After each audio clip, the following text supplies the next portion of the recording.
The 60th session of the Commission on the Status of Women, CSW, took place from 14th to 24th March 2016, with representatives from member states, UN entities, and NGOs in consultative status with the Economic and Social Council, ECOSOC, from all regions of the world participating in the session.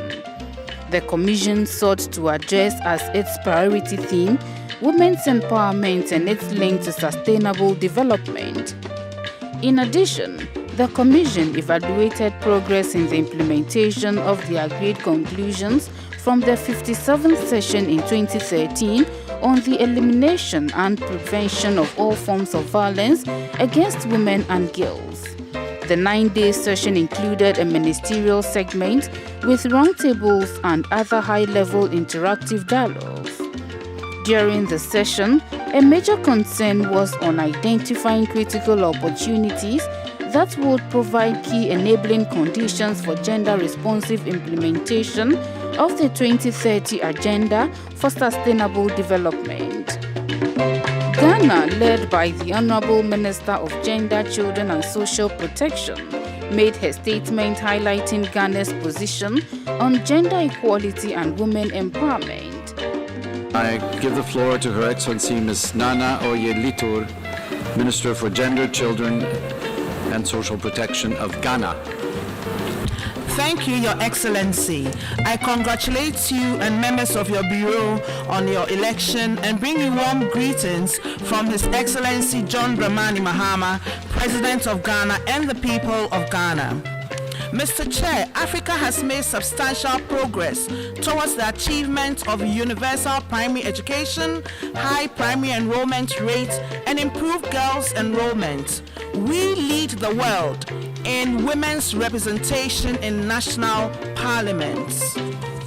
Mr. Chair, we are building on this legacy, and Ghana has identified women's empowerment and gender equality as an overarching goal for implementation of our national development strategy. We have integrated the SDGs into our national agenda. Our national women's machinery has been restructured and capacity increased of our line ministries and our institutions. Ghana is committed, and we look forward to a robust, sustainably developed world for the benefits of all persons by 2030. I wish you fruitful deliberations for this 60th session of the Commission on the Status of Women. Thank you.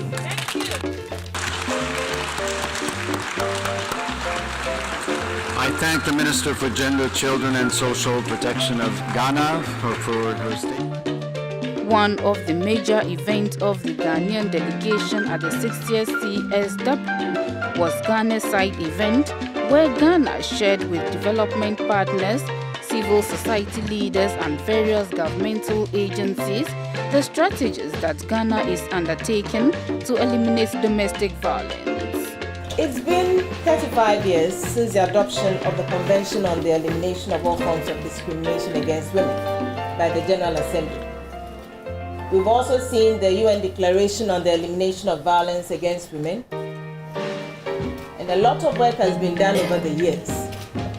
But we still experience high rates of gender-based violence. The phenomenon remains prevalent and entrenched, seemingly, in many societies around the world, Ghana included. It persists in families, in communities, in societies, and cultures, and seems to defy all efforts aimed at eliminating this practice. Some policies and national legislations have been passed, and yet we still have a problem. So the question is it just a reflection of unequal power relations between men and women that doesn't seem to go away? Are we doing enough to address the issue? Are we addressing the problem the right way? What else do we need to do beyond legislation? And who and what else can be involved in the effort? I'm going to present on some of our responses and how we have tried to prevent gender-based violence and eliminate gender-based violence.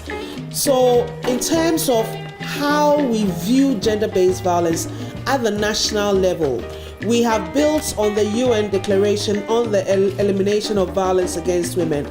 That is the definition that we have used. But we have strongly attached prohibition of harmful cultural practices to this because of our sensitive socio-cultural context.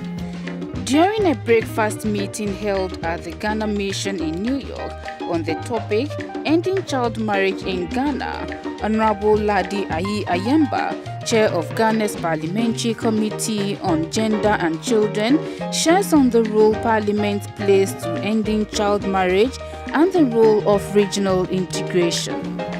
They are in villages. They have peer influence, which is one of the greatest problems. And I'm happy to have heard about the regional integration issue to make sure that we end child marriages. I am so happy about it. That is because I share borders, my constituency, I share borders with Togo to the east and Burkina Faso to the north. So you can imagine what situation I am in. I have girls as young as 10 years getting married. And excuse me to say, I say this without any malice, I am a Muslim. I am a born Muslim. I practice my religion. But what is being done there is not religious. My dear brothers, my dear sisters, ministers, all other countries, let us join hands. Let us see how best we will help the poor girls there. Let us make sure that our laws are implemented. I think that was simply amazing. I do agree with my colleague from Ghana that addressing the issue of early child marriage should be a regional approach because of migration.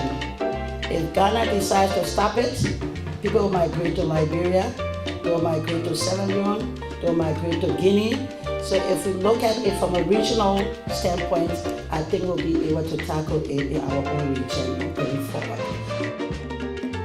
Ghana participated in the launch of the global program to accelerate action to end child marriage, a joint initiative of UNICEF and UNFPA at the UNICEF headquarters.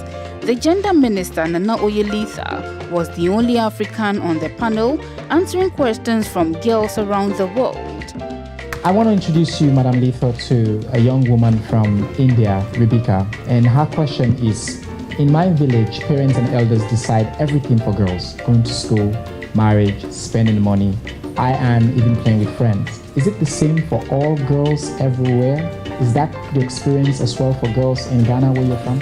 Oh yes, it's within our African context. The fathers, the family decide. In other contexts, it is not the same. But I will speak to the African context. And it is basically because of the way our society is structured, the patriarchal nature of our society. And I'll even go beyond that and say that even for us as adult women, it is difficult for us to even negotiate safe sex. So it's not just you, but even for us as professional women, how do we negotiate safe sex? How do we then, as young girls, say, I am not going to get married?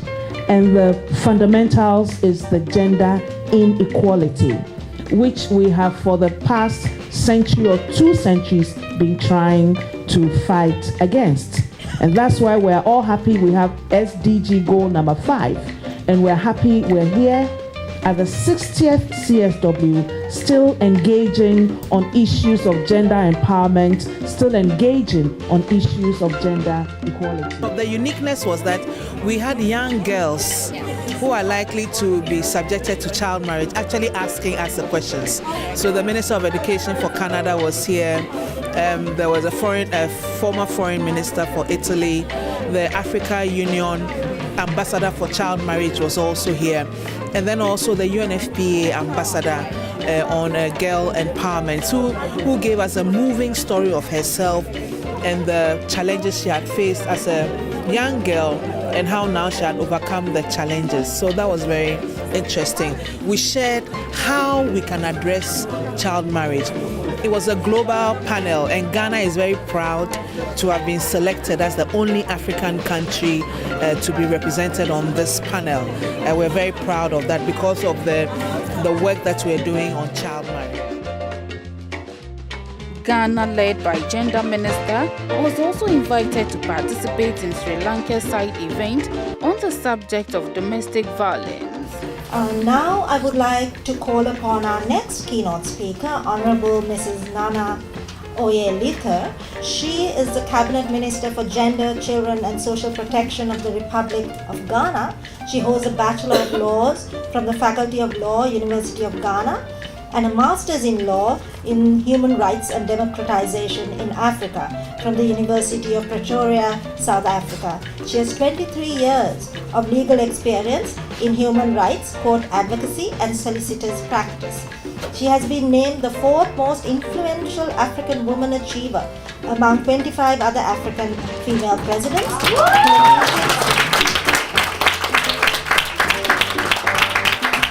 And Nobel Peace Laureates by the United Kingdom, Guardian newspaper in March 2013. I'm really very grateful to the NGO Committee on Sustainable Development for recognizing that in order for us to achieve goal number 5 of SDG, we need to unpack, stop, prevent, institute measures, interventions to end gender-based violence. Series of other deliberations which took place saw presentations from Ghanaian delegations including Nanadra Awindo.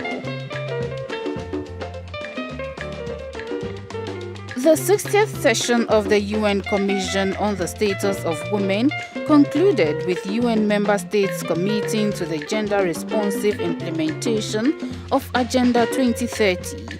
A set of agreed conclusions called for enhancing the basis for rapid progress, including stronger laws, policies and institutions, better data and scaled-up financing. The Commission recognized women's vital role as agents of development. It acknowledged that progress on the Sustainable Development Goals at the heart of Agenda 2030 will not be possible without gender equality and the empowerment of all women and girls.